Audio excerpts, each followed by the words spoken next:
Good afternoon, everyone. Hello, and welcome to our webinar today, titled Decoding AI, the Myths, Facts, and the Future.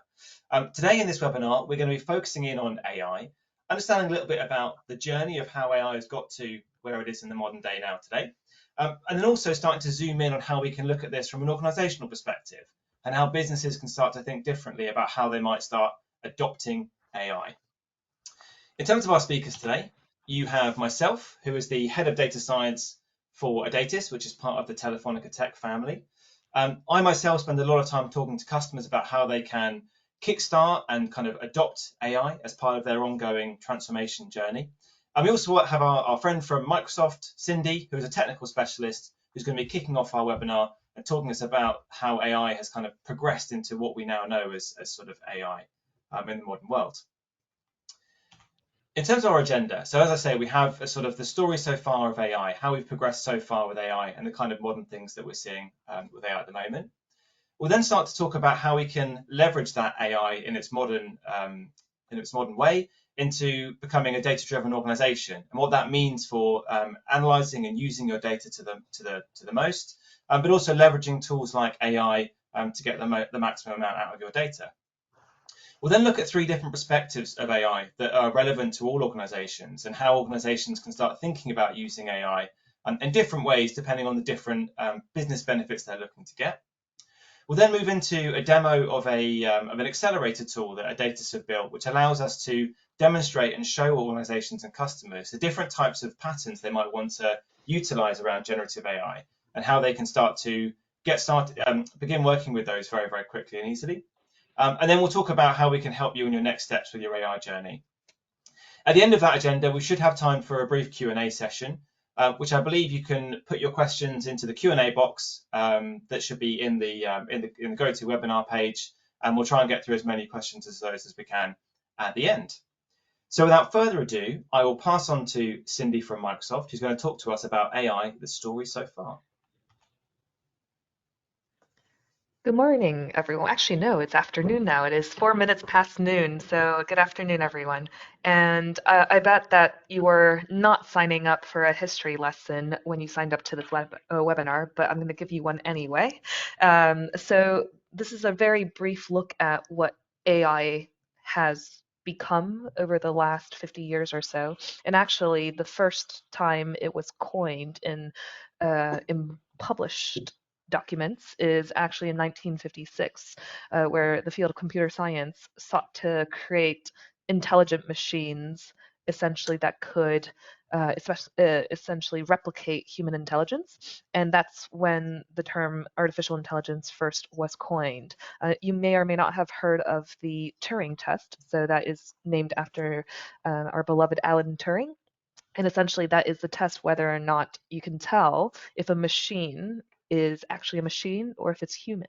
So I'll get to it in a little bit, but I think most generative AI solutions now can actually pass the Turing test, but it's been a long journey since it was conceived. So in 1997, machine learning as we know it, which is a subset of AI that allows machines to basically learn from data, that started to be kicked off by our researchers and a lot of the computational scientists in the world. And essentially, it takes data and lots of data to understand how humans make decisions and then use those algorithms to make predictions. And then in 2012, a deep learning technique consisting of neural networks was actually conceived of. And essentially that laid the foundations for what is generative AI today, and that's your chat GPTs of the world. And neural networks are all of these convoluted, essentially networks and that are used to take machine learning even further. And so essentially deep learning is often known as black box models because they're so hard to explain. But those are the foundations that allow generative AI to exist today. And generative AI is different because not only does it take data and it makes predictions, but actually now generative AI can do exactly that, which is generate things. It can generate new text, visuals, audio. So this journey relies upon a lot of different, I think, milestones. So, Matt, if I could ask you kindly to go to the next slide. And I won't go into too much detail about what those milestones are, but starting in 2016, we consider human parity as the milestones and the breakthroughs of research for all of these different categories. So in 2016, it starts with object recognition. So if you show the machine a dog, it categorizes what a dog is, and then it slowly morphs into human parity for speech recognition. So the fact that I'm talking to you in human language, that's a lot of the speech recognition capabilities of AI. So understanding reading was the next step. How can we actually read natural language and then also comprehend it? So if you've ever taken an exam in reading comprehension, all of those same mechanisms were now taught to the machine. And then machine translation became the next step. So how do we take one language and translate it into another? Following that, we have the conversational element. So it's no longer just text to text, but how do you understand a conversation? How do we, what is memory? What is a conversation history? Um, we move away a little bit from the NLP bit, so that's the natural language processing bit, into images. And so understanding what is in an image, that came in 2020. So if I showed you a picture of a scene from, let's say, Titanic, it would understand what a boat is, where the humans are, and so on and so forth. Going back to natural language understanding in 2021, it takes conversational Q&A to the next level in the sense that it starts to really converse, the machine starts to converse with humans there. Common sense question answering is another one that you think about when it comes to holding a conversation with the machine. Can you actually make sense of what that machine is trying to say? And so in 2021 and 2022, sometime between there, I would say the Turing test was passed, and that's where ChatGPT, as you know it, comes from. So the idea that the AI algorithms are now good enough to mimic humans in a way that you can no longer discern between humans and machine. So enough with the history lesson. If I can ask Matt for another slide move. So essentially, OpenAI is what we consider the creme de la creme of GPT, or sorry, not GPT, but these large language models, and they are known for their GPT 3, 3.5, 4, and you might be most familiar with ChatGPT. So these models are built by OpenAI and essentially can pass a lot of exams. I appreciate these exams are US based, but essentially these are collegiate level exams that now AI has been able to pass in, the 90th or above percentiles. And what that means is that it's no longer a challenge for AI to achieve human parity. So now we think about how can we use it to assist humans rather than, let's say, just replace them. Next slide, please. And just to give you an understanding of what these models can do is the understanding that they took so many billions of data points to really get to the understanding of what it takes to be human and to achieve human parity. So you can see from 2018 all the way to 2023, these are the large language models that are most commonly used. You'll see GPT on there, but you'll also see others, for example, from Google, Meta, or NVIDIA and Anthropic, and they all function in slightly different ways, but have the same basis that they are multimodal and also multitask, and they interact with the human. Next slide, please. And this is a bit of a gratuitous picture just to see, just to show you what it takes for it all to exist. So sometimes we forget about the fact that AI is also not only in the cloud or only virtual, but it has a heavy physical imprint as well. So this is one of the hyperscale infrastructure data centers that NVIDIA has, and you can see it's massively under construction. So all of these are being built around the world to funnel into GPT and well, all of the other LLMs as well. And I think it's important to remember that while AI can do a lot of good, it leaves a heavy carbon footprint as well. So thinking about how do we use it for good, how can we offset said carbon footprint, is something that we at Microsoft consider a lot.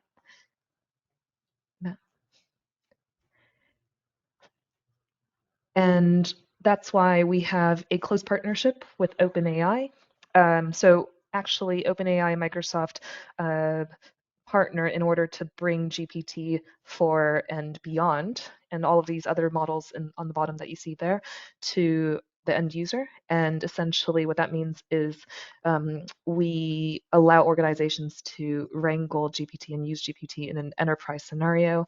And we also put a lot of funding to make sure that good comes out of it and not, for lack of better words, evil. And if we go into the next slide, we have many responsible AI principles that we work together with OpenAI on. And so essentially, that's privacy and security, inclusiveness, accountability, transparency, fairness, reliability, and safety. And essentially, all of these things contribute heavily to what we consider is a responsible use of AI.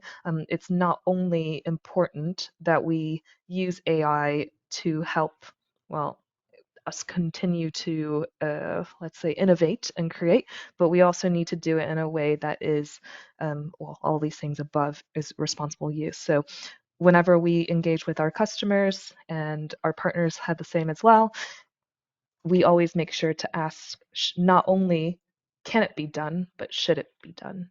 And so with that, without further ado, I'm going to hand it over to Matt again, who will take you through the rest of the journey. Thanks. Fantastic. Thank you very much, Cindy. That's been great to have that sort of understanding of how AI has come through and the different things that we need to be aware of at that level. So I think building on what Cindy said, we're now starting to understand that, you know, in days gone by, AI was a much more technical subject focused on by sort of technical parts of a business or an organization, predominantly by sort of IT or maybe the data function within IT, but still very much a kind of a technical implementation piece that had sort of little to do with potentially the sort of more executive level of an organization.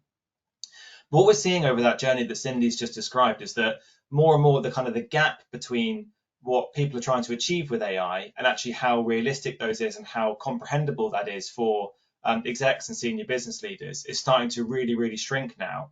And so, you know, as we're starting to revolutionize and have these things like responsible AI frameworks and starting to think about things like the sustainable and carbon footprints around AI, that conversation is becoming less and less technical and more focused at the sort of top level of organizations, at the sort of the C-suite of businesses.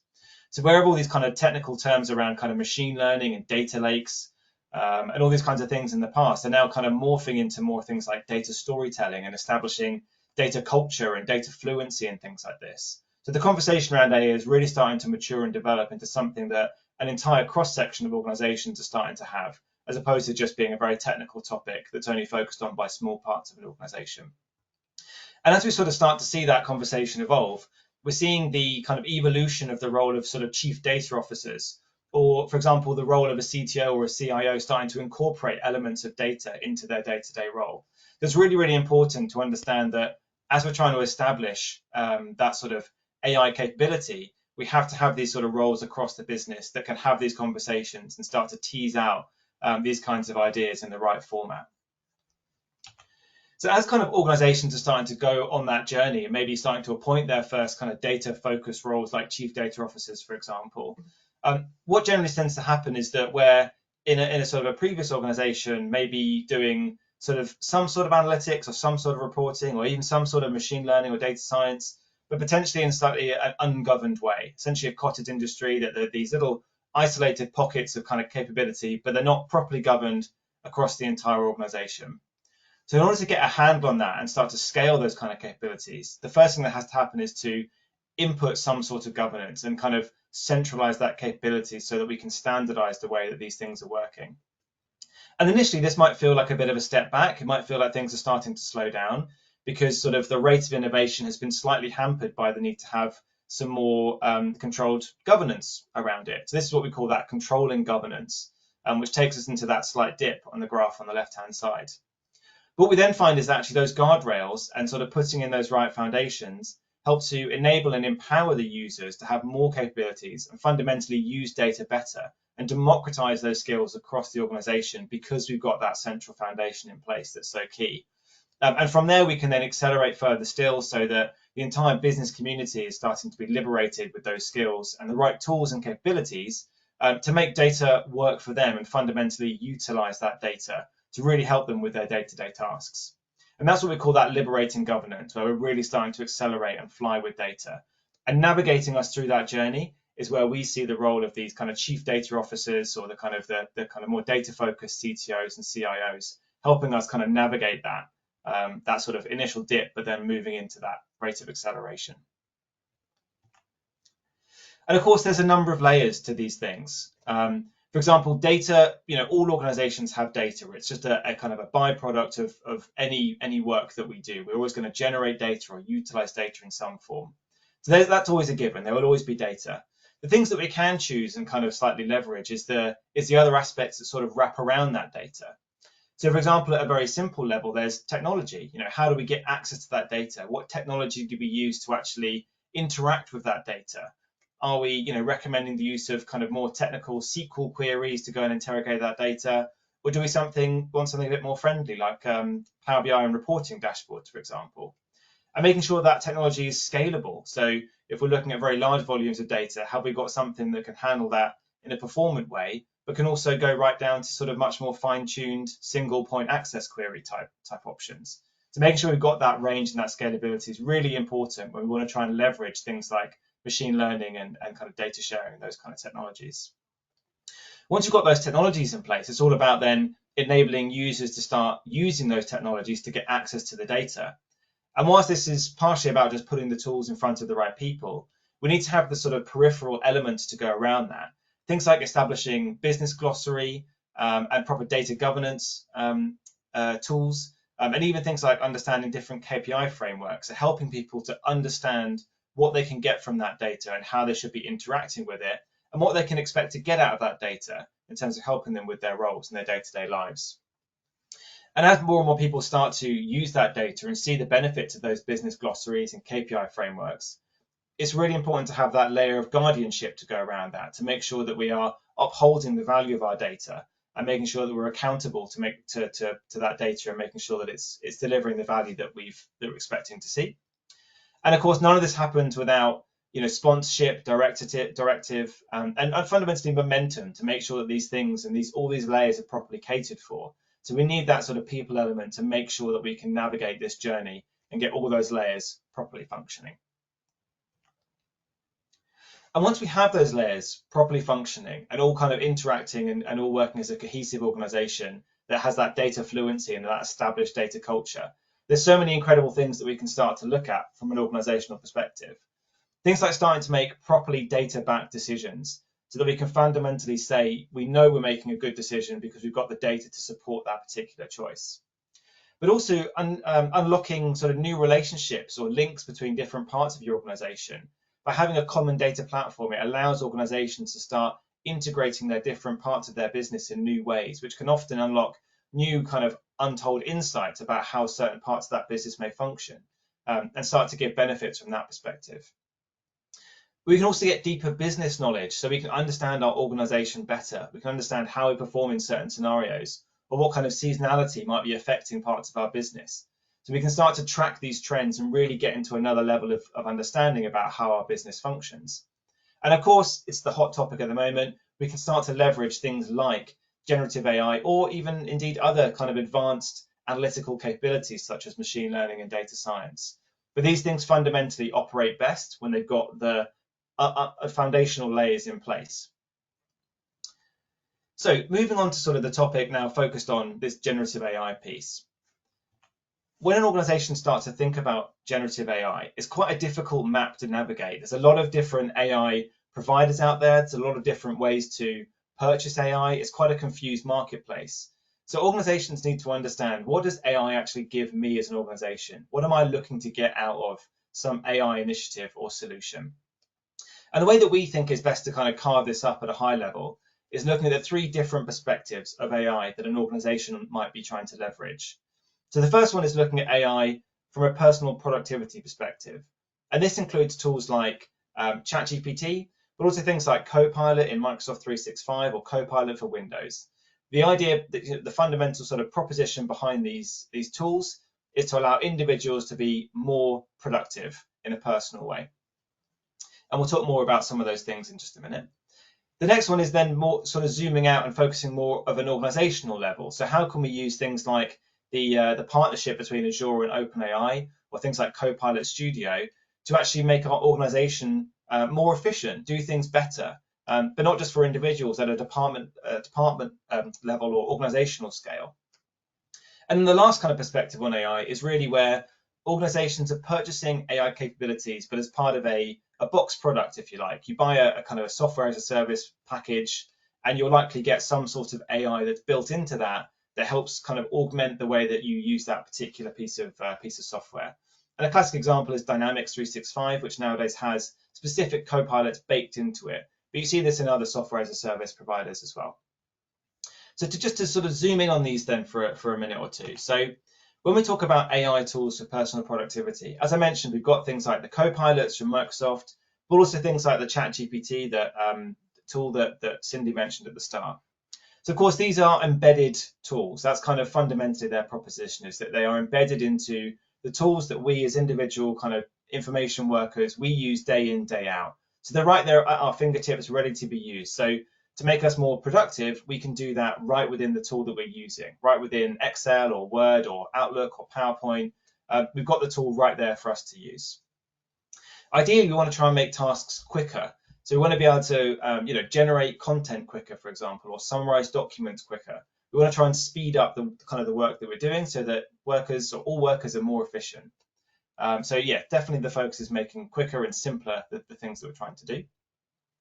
Of course, these are focused on individuals and can be then slightly sort of non-deterministic based on how an individual has their user profile set up, or how the particular persona and kind of security permissions are configured. So you may find that actually similar prompts or similar sort of activities in the same tool will actually look very differently for different users. So it's important to be mindful of the fact that these things may perform differently for different users. And of course, it's quite hard to measure the ROI of these tools, the return on investment, because they really depend on the individual's usage. So you may find that some users are more adept to things like prompt engineering and working with these kind of co-pilots and these experiences to build up a response. And you may find that some users struggle more with that paradigm and can't quite use those tools to their maximum efficiency. So mileage will vary depending on the user, but they're focused on the user. So it's really important that those users are upskilled and are given the knowledge to use those tools most effectively. The next one then is focusing on AI tools for organizational enhancement. So as I mentioned here, this is focusing then less on the sort of individual, but more on the organizational breadth we might be looking at. So things like the Azure OpenAI services give us a set of large language model capabilities built into Azure, which we can then start to build services, capabilities, apps, and solutions around that have those large language models baked into them. And similarly, from a low or no code perspective, we have things like Copilot Studio, which allow us to build out very similar kind of chatbot, knowledge bot style experiences, but again, focused around sort of broader organizations as opposed to individuals. So these are tools that are in place to help organizations leverage AI capabilities, but at that much more enterprise scale. Of course, we can highly customize the solution, the experience now, as opposed to getting an experience that is fixed inside of PowerPoint or Word or something like that. We can now customize what these services do. We can start to customize the different prompts that might be going in at the back, and how these kind of services actually interact with those large language models. So the focus now is on not just individuals, but the scale and the capability to support specific use cases across the business. So whilst these may not be as closely embedded into the applications that our business use day in, day out, we can use better KPIs and success metrics to measure their ROI a bit more effectively. So they do have a slightly more compelling use case from that perspective. And the last one then is, as I say, AI tools for sort of more commercial use. So again, a classic example being Dynamics 365, where if you're a subscriber to the Dynamics 365 model, you can use things like Copilot for sales, Copilot for customer service, or Copilot for customer insights. And these are a specific set of tools that help you do your job, but you are sort of given the out of the box experience of using the AI services as they arrive in Dynamics. So they're not necessarily a specific generative AI service, but they're more tailored around the specific service, e.g. sales or customer service that you're trying to do, and giving you AI tools that help with that, help augment that core service. So obviously their focus is to better experience the sort of, or give a better experience to those licensed users. But usually there is a additional cost incurred on top of a license to make sure that you can get the most out of those generative AI capabilities. So we think about some of the different use cases. This just helps to sort of articulate those different perspectives on AI and what the kind of, an organization trying to do one thing might look at one type of AI versus another. So talking about personal productivity for a second, giving your users the ability to transcribe the calls that they've been on or summarize those in a more efficient way, or even subscribe to the calls. They don't necessarily have to join every call, but they can still be updated on the content of that call. It's going to make them more efficient because they can start to consume that information in a more scaled out way. Of course, for those that have to create documents or create content of any kind, really, giving them those generative AI capabilities is going to massively increase the rate at which they can iterate and generate that content. So those individuals that are tasked with generating that can do that much, much more efficiently. And also those that may need to sort of retype information from one system into another, AI can lend support in terms of processing that data from one thing to another, doing things like document scanning and form population to make those things more efficient for those individuals. As I say, those are focused on how you can make individuals more effective. But also we've talked about this concept of organizational enhancement. So we could look at things like automated support services. So how can we use AI to actually give things like first line support a boost in our organization? So this is not just benefiting one individual from a licensing perspective, but we can now benefit our entire organization by embedding AI into our support services and helping to route those different support tickets to the right teams and making those more efficient with the help of AI. We could also look at document processing and assessment, particularly in things like the insurance industry, where there is a lot of processing of things like claims documents and this kind of thing. We can start to automate those at scale so that entire departments and entire processes that sort of fuel the business are made much, much more efficiently and can obviously generate much more revenue through to that efficiency saving. Things like automated sentiment analysis, so looking at customer reviews and automating the sentiment analysis that goes behind that can be very effective, or looking at how customers behave with your business and whether they may be looking to move to another provider or potentially churn away from your business can be a very interesting insight when you're looking at marketing activities. And the last piece then is around commercial use. So some use cases here might be empowering sort of sales or commercial folks to understand what should be the next, what is the recommended next step with that particular customer. If they're just taking this particular action, how should I respond to that to try and get the maximum out of that particular engagement? Also, a lot of tools nowadays are able to generate automated customer profiles. So by scanning through your database of customers and building out better information and knowledge bases around those customers so that staff using those particular services are much more informed about that customer and what might be going on for that customer in their broader context, not just within your sort of scope of the relationship you have with that particular customer. And of course, it's a really big one at the moment, particularly with the events going on this week, but understanding cyber threat detection and understanding how those threats are sort of permeating our everyday lives and being able to detect those early using AI to help us understand that. So when we think about these different perspectives on AI, of course, some of these things are slightly easier to affect than others.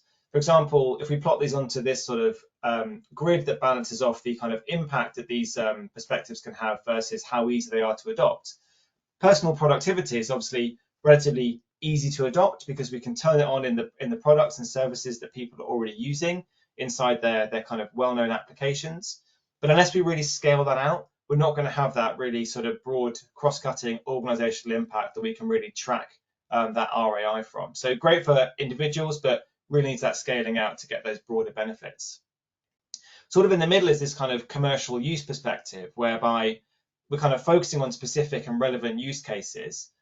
So we can sort of build those into the software that we may be using. But there is a risk that potentially they are slightly too generic because they're built out by a generic software as a service provider. So fine tuning those to your specific business processes may mean there is slightly more work to go into that kind of adoption cycle. And so lastly, then we have these organizational enhancement pieces, whereby they have the power and ability to be really, really effective at changing the way that organization goes about their business. But to get those right and adopted and really sort of working properly within an organization can be a little bit more strenuous. There's more effort needed to get those adoptions in place. So now we've understood a little bit about these different perspectives of AI, what I'm going to do is talk you through an Adatis-built AI accelerator, which allows us to look at some of the different use cases that organizations may have around AI, demonstrate them out and prove that they can function properly within inside that organization using their data. And then we can then use that to then help kickstart a project or a pilot piece of work, pilot project, for example, with those customers to help them kind of really fundamentally get off the ground with AI use cases. So just to briefly set the context here then. So as an overview of our Azure OpenAI Accelerator, it's really built out to do three kind of core things. So the first thing is to provide a simple interface over some of the Azure AI services. So in Azure, we have many different AI-focused services. The three that we're really interested that sort of relate to generative AI at the moment are things like the Azure OpenAI service, Document Intelligence, and Azure AI Search. So our interface allows us to interact with all these services in a really seamless, joined-up way so that users don't have to sort of navigate around the Azure portal trying to find all the different services they're looking for. It gives them that joined-up experience over all of those and unifying them into that cohesive solution. Next up is really about establishing a couple of core knowledge-based management capabilities. So this is all about now taking raw, unstructured document data and turning it into something that is highly queryable and highly intuitive to start working with from a user perspective. So this can be starting to extract things like key terms from document data, doing things like sentiment analysis, and fundamentally kind of classifying what those documents might look at, but also encoding that data so that it's now in a machine readable format and can be then optimized with things like search queries using things like vectors and embeddings to make sure that when we start using large language models over the top of that, we can get the most out of that information. And then lastly, we wanted to be able to establish a set of basic and generic sort of information retrieval patterns. So the two that we focused on in this particular accelerator are first of all, retrieval augmented generation. So the retrieval augmented generation pattern allows us to take a user query and then understand what that query is really looking at from a semantic perspective and find the most relevant documents from our document database, from our unstructured data. We can then pair up the context that we get from our document database with the capabilities of a large language model to give the user a much more informed response. So now we're not just utilizing the sort of pre-trained information from the internet that we all know that ChatGPT has been trained on. We're able to sort of enhance that with our own knowledge and even limit it to our own knowledge so that the user has a much more intuitive and sort of relatable response. And also, for those familiar with the ChatGPT experience, that sort of chatbot where we have a query, we get an answer, we may want to then ask follow-ups and sort of iterate on that context as a way of searching through our bid library to try and use that as a research tool to find out more and more information about the content of our particular bid library. So now that I've set the context of what our AI accelerator does, I'm going to dive into a quick live demo. Okay, so hopefully you can all see my screen. This is our sort of our chatbot page, whereby we have established a chatbot capability. As you can see, we can put in our information here and we can interact with our chatbot. The other thing I'll say at the moment is that our chatbot has been sat now on top of a particular knowledge base. So rather than being a generic ChatGPT type chatbot, we've told it to start using data from a knowledge base that we've pre-set up. So we can start to query this knowledge base now and get more and more information from our knowledge base using this chatbot. And we can start off with some fairly basic prompts. For example, what is our approach to cost estimation? And this could be really useful from someone that's just starting to join the business, wanting to learn a bit more about how we go about certain processes. So we can start to query the bot and query that information to find out that response.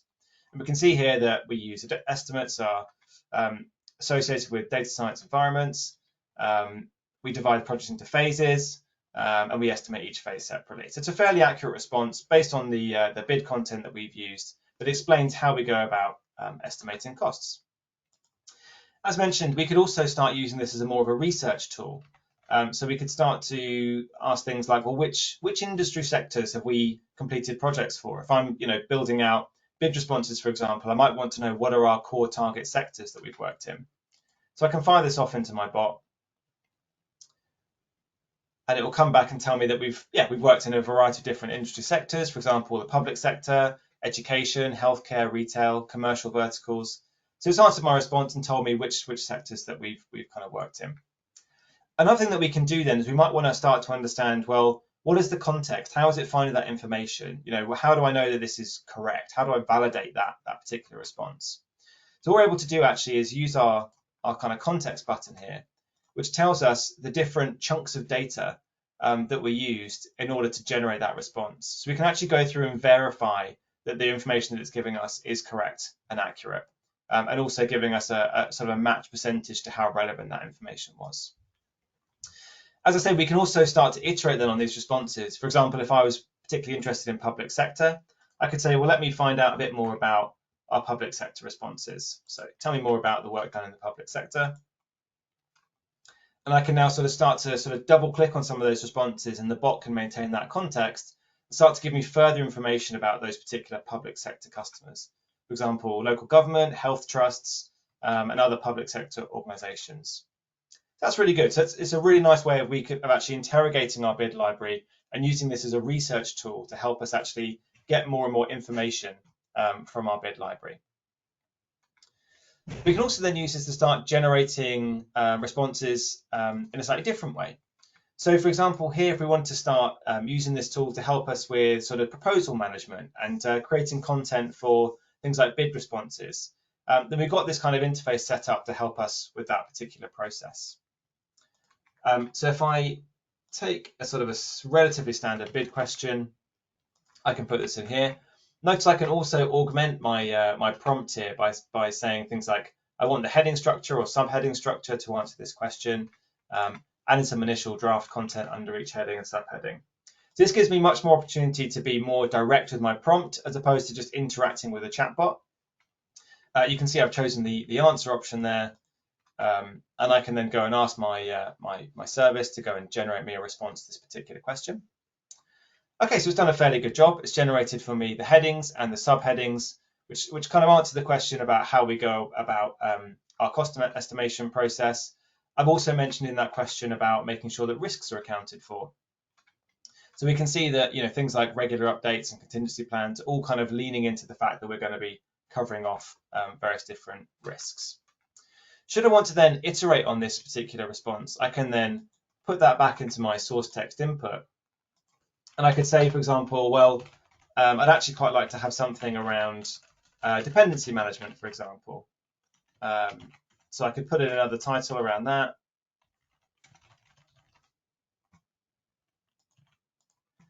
Send that off. And what I'll get now is a nice paragraph which will tell me about how Adatas might approach dependency management. So you can start to see how we can begin to iterate on these responses and start to build out these responses as and when we want to sort of build those out for RFPs or bid content. We've also got a range of other capabilities in here. So we can obviously extract things like key entities from these different responses. We can redact things like customer information, or we can begin to actually elaborate should we want to add more words, or summarize if we want to remove words, and even start to rewrite these in past or future tense. These kind of one-click capabilities are highly customizable to the different scenarios or use cases that an organization might be looking at, but we can build those in to help do the things that you do more often very, very quickly. Also, we can start to add additional context. So should we want to add in particular win themes or particular client references, or potentially even references to specific documents, we can add that in as additional context. And the bot will then understand that as and when it's generating out responses across an entire RFP process, for example, that you want to include a win theme around innovation, for example, and it will start to thread those kind of concepts into the responses that are made. We also have some sort of knowledge-based management capabilities, as I mentioned just previously. For example, we want to search our knowledge base. We can quite easily do that by searching kind of keywords in here. For example, data warehousing. And I can see I've got all my sort of information that is relevant to data warehousing here. So I could go through that. And again, I can use this as a bit of a research tool to go and find all the content that's relevant to data warehousing that I might want to include in some of my RFP responses. And of course, if I need to then add more information to my knowledge base, I can also do that as well by choosing any location within my Azure environment. I can choose a particular container, choose a particular document that I want to process, and then I can then choose a different chunking strategy, so how it's going to break that document up as it stores it in the database. And then I can then process that into my database. So if I've got a new bid that I've just completed, I can then very easily upload that and put it into my knowledge management solution. So I've got the ability to then use that in future content generation processes. The last thing as well, we also service a little bit of kind of configuration. So you can choose different databases or different collections, which allow you to really refine how you want to structure and break up that data. If you have things like data residency concerns, or the data needs to be kind of logically separated, you've got the ability to do that. We can also set how many items are returned and whether we want to use that vector database or simply just use ChatGPT in its kind of native format. And the last thing here is we have the option to adjust the temperature, which essentially tells the large language model how much randomness to throw in as you generate a response. So 0 being sort of no randomness, all the way up to 2, which gives us kind of the most amount of randomness possible. And that will give us the amount of kind of creativity that gets thrown into those responses. So hopefully that's been an interesting look at the AI accelerator that we've built and how we can use that to help organizations kickstart their AI journey by implementing those generative patterns, but also some of those basic knowledge-based management capabilities. So I'm going to jump back to the slides now.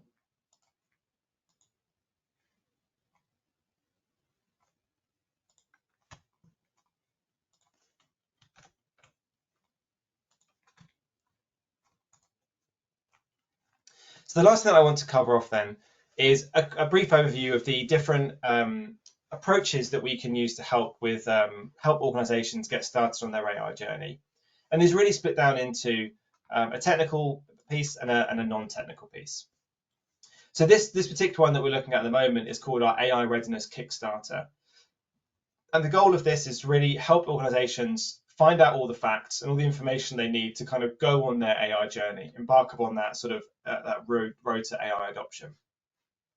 So the first piece is about an AI impact assessment. So understanding how AI is going to impact your particular organization. For example, we as a Datis, we write a lot of code to build out the solutions that we deliver for our customers.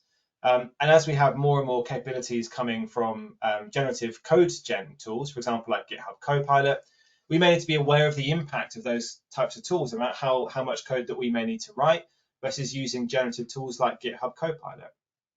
So we really need to understand the impact, both negative and positive, around these kind of generative AI capabilities and how they might change the way that our organization needs to function to make the most out of these tools.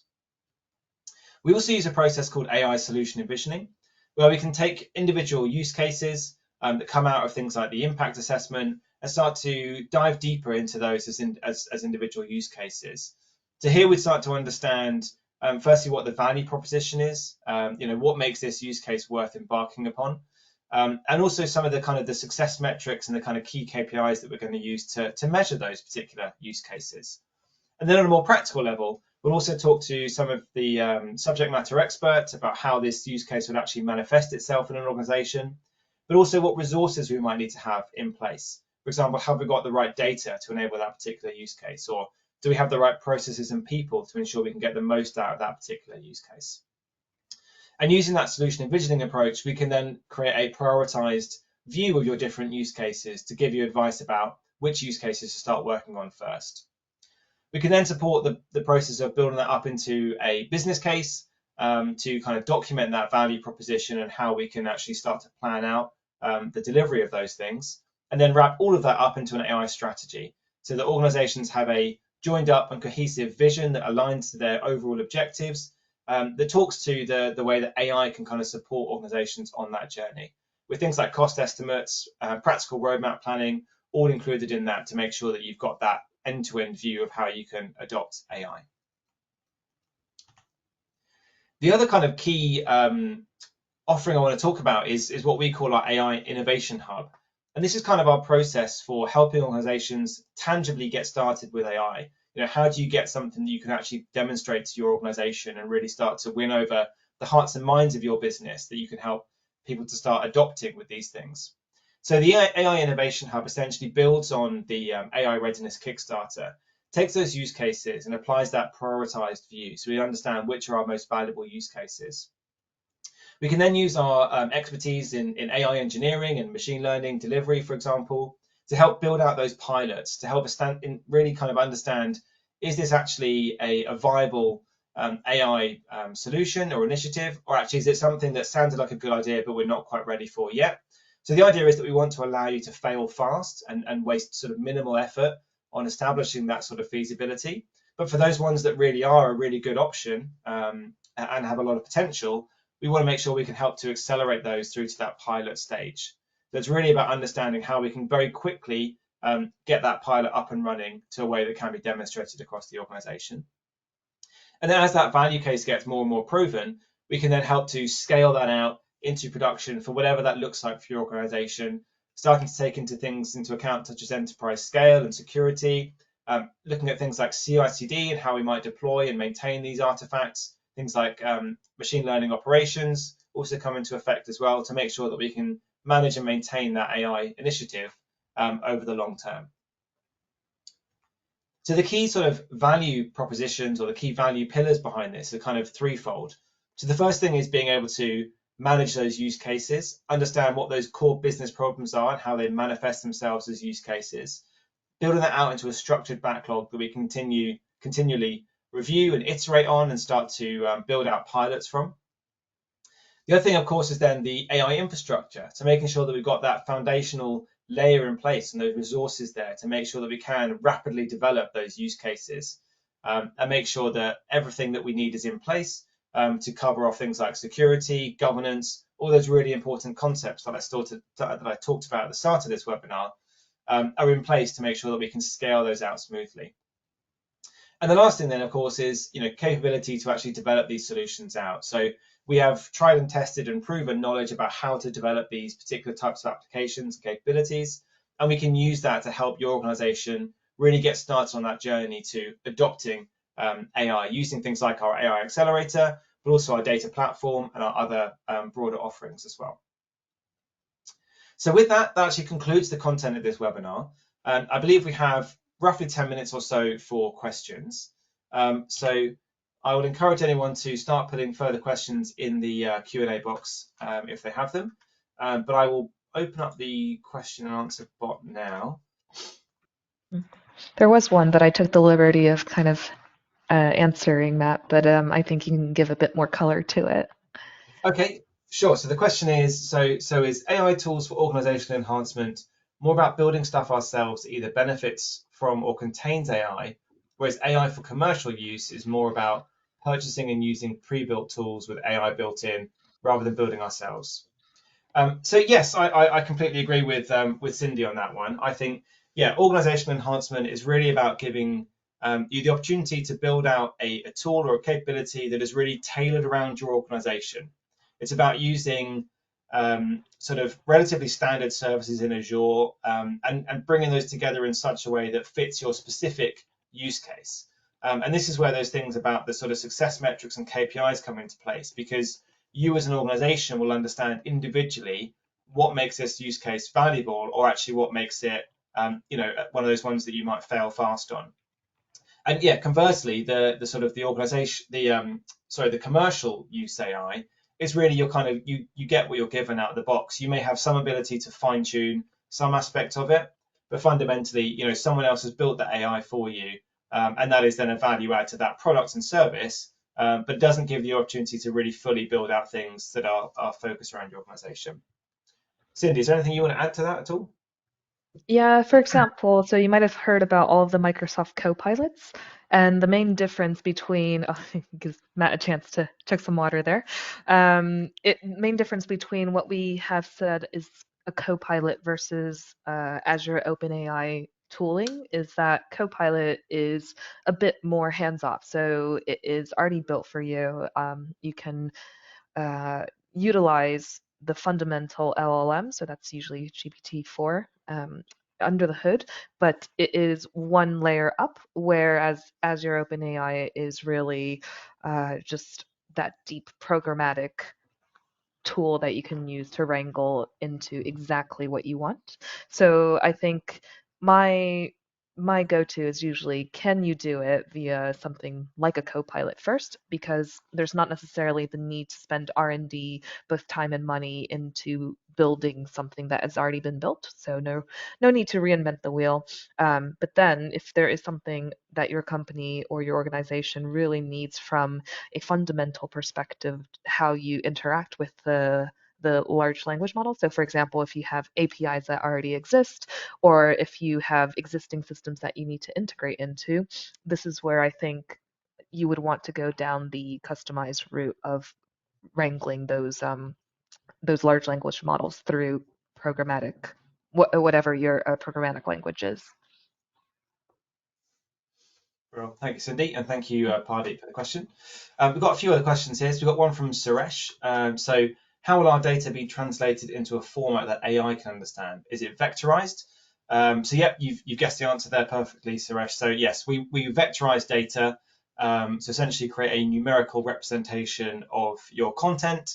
We store that in a vector database, and that allows us to do our similarity lookups with a bit of filtering as well, and some additional prompt engineering. And that's what allows us to interact with those large language models. Absolutely. And that all goes on in the back end of our AI solution accelerator. This is a good one, I think, Cindy, which may be good to bring you in on as well. So how do you control costs on the custom built copilots? As I assume Gen AI output on a custom built model is billed per kilo character or similar. Anything you want to come in on that one? Yeah, so it depends. So when I think Copilot, I think all of our existing like pre-built models. So those are typically licenses, much like the Power BI licenses or a Microsoft 365 license. And basically, if your users are using it, it's per head, for example. But that's the pre-built stuff.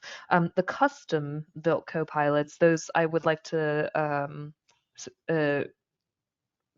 categorize as the stuff that you would build, for example, on Azure OpenAI, and those are the ones that you would integrate with your APIs or existing systems. That is billed per 1,000 tokens. At a couple, it's even sub 1 pence per 1,000 tokens, but you can see that racks up a bill quite quickly if you're doing RAG patterns or you're opening it up to your end users. So if you're hooking it up to a web interface who that would allow anyone to access it, right? So that is billed via 1,000 tokens, which is give or take 0.75 words. Hopefully that answers your question, Jack. Yeah, and I mean, just to extend on that as well, from the custom perspective. So obviously there are different model options. So one thing that we would look at is whether you really need a GPT-4 type model, or actually whether you can get away with something much simpler to cover off your use case.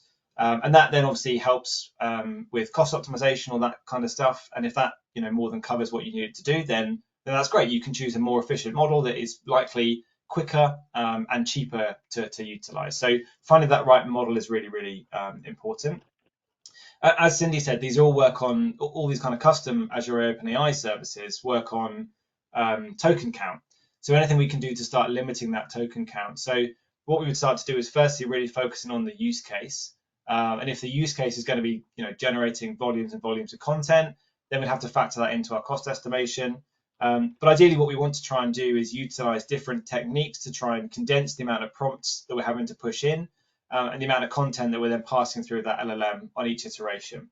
So really thinking about that use case and how we can be more succinct with our prompting, essentially, to reduce that token count, and that volume usage is really important. And the last thing I think as well, just to sort of take this outside of those custom Azure OpenAI use cases, is that very rarely do those things exist in a vacuum. You won't normally have just an Azure OpenAI component. You'll probably have some sort of vector database, some sort of tool that's going to help you extract information from those documents, like something like Azure Document Intelligence.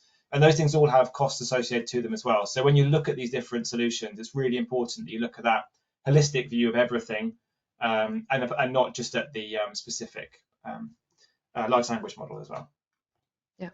Absolutely great point there, Matt. I've tossed in the question threads some links to our pricing for Azure OpenAI services, but it's a completely different model. So whereas Copilot is licenses, Azure AI and all Azure services are consumption based. So you essentially pay for how much you actually use without just one monthly flat fee, for example. And so there, like Matt said, there's all kinds of mechanisms that you can use to optimize for in the cost point of view. So I think another thing that we advise a lot is if you're serving it up via a website, then you might want to look into something like caching, because caching is going to be a lot cheaper than having to hit OpenAI for a response every single time. So if someone is asking, what is an LLM 45 times, you're not going to get billed for all 45 times. You'll get the answer for the first time and then use caches to serve it back up.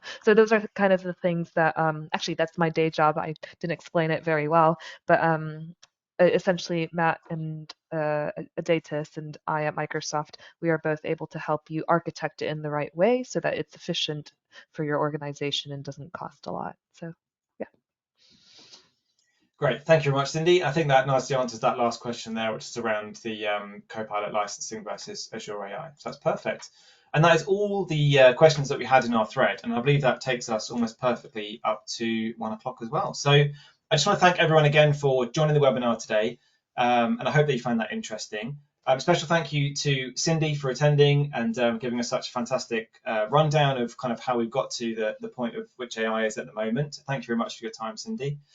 The slides from this will be shared around afterwards to all sort of registered attendees. So you should receive the slides shortly, and please don't hesitate to get in touch if there are any interest in the offerings that I talked about in the AI Accelerator or any further questions related to generative AI.